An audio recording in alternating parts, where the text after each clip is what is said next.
Good morning, everyone. Just listening to Jim and John there, I figured out why Microsoft stock has been running up, and it's because Bill Gates sold a whole lot more Office to give more Excel spreadsheets to Washington to drive all these numbers. Because I'm sitting here, I'm a CFO. I'd have to purchase about $1 billion worth of software just to count the numbers here. It's interesting, very interesting. Well, really appreciate, Bill, you having me here today, and John. And I think the theme here was I'm a newcomer back into healthcare, and I'm actually a newcomer to Houston, and it's great to be here in Houston. I'm trying to find somebody that has the bumper sticker that says, "I'm new to Texas. Sorry, I got here as fast as I could." But as Bill said, I'm the CFO of US Oncology, and I thought what I would do is just real quickly tell you who we are, because a lot of you may or may not know who US Oncology is, but we, as Bill mentioned, we're the largest cancer care services company in the country. We see about 700,000 patients a year, which equates to about 15% of all the cancer patients in the country, and we actually see about 20% of all the breast cancer patients in the U.S. We've got about 1,300 physicians. We do about 3,000 research trials a year, and we've had a hand in over 40 drugs that have been approved by the FDA. We touch virtually every part of cancer care, you name it. And we're a big player in a lot of markets. We're a small player in some other markets, but we have a broad reach within the healthcare system. And we touch virtually every part of cancer care, which I think makes us a unique organization as it relates to some of the challenges that the healthcare system faces as a whole, and we're working hard to try and attack some of those challenges as well.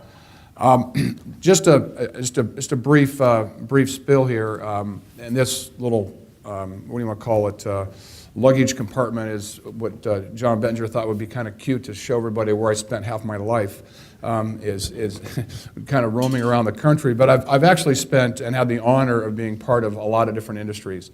And what's interesting here, and particularly in banking and mortgage banking, is there's a common theme that relates to healthcare, quite frankly, and that is, in each of these different industries that I've, again, had the pleasure of being a part of over the last 30 years, had to make some fundamental changes in how they operated, not just in their strategy, but in their day-to-day, and how they operated their business day-to-day. And they really wrapped around three main focuses, and that is the quality, the customer service, and the cost of delivery.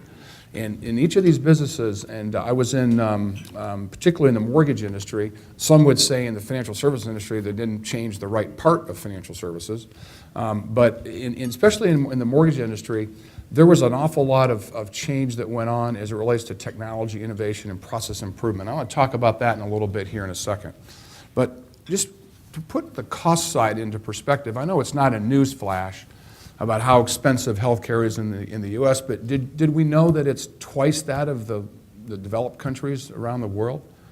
We also know that for all that money that we're spending, our life expectancy is lower. Some would also debate, depending on who you read, which economist and which physician you talk to, that our society is not one of the healthiest societies in the world. And on top of that, okay, we have the highest standard of living of any country in the world. You put that in perspective and you step back and you say, man, if we were really just a business, okay, would we be in business? Are we effective? There's a lot of debate around whys and the whos and all that, but there's also a theme that says there's a difference between healthcare in the U.S. and healthcare in other countries. I've lived abroad, and for those of you that have, you may or may not agree with this, but in Japan, Germany, in the Netherlands, in Australia, and other parts of the world, healthcare is a privilege, okay? It's a true privilege to have the ability to go to see a physician and be healed or be cured from whatever disease you have. But a lot of the parts of the U.S., I believe, and some other people would believe too, it's more of an entitlement here. And that drives a lot of the healthcare costs in our industry, in our sector. The great ones in business always know where things are headed, and I use a lot of sports analogies, and there's one of my colleagues here from US Oncology, he probably is tired of this one, but Wayne Gretzky was a great hockey player because he knew where the puck was going. Well, what's interesting about healthcare is we already know where the puck is going. We know the puck is going from a cost perspective is going up, and it's going up at a very, very fast rate, and a faster rate than I think people would expect. mainly because there's a lot of baby boomers that are going to be retiring. It's going to put, I think, a lot of pressure, and good pressure, on US Oncology is again, the older a person is, the more likely they have of contracting the terrible disease of cancer.